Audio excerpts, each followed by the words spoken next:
जानवरों की शक्ल के बने खिलौनों का कारोबार करना कैसा है?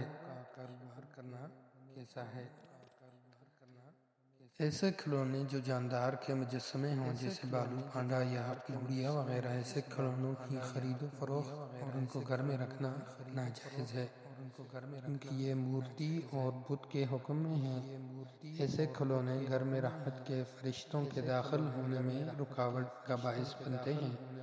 वाज़ेह है कि बाज़ खिलौने जैसे गाड़ी वगैरह और उन पर बाज़ दफ़ा जानदार की तस्वीर नक्श होती हैं।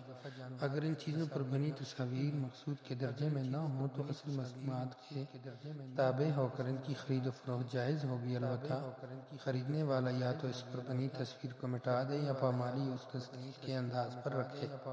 हुर्मत व इज़्ज़त के साथ रखना और इसका इस्तेमाल करना जायज़ नहीं हो।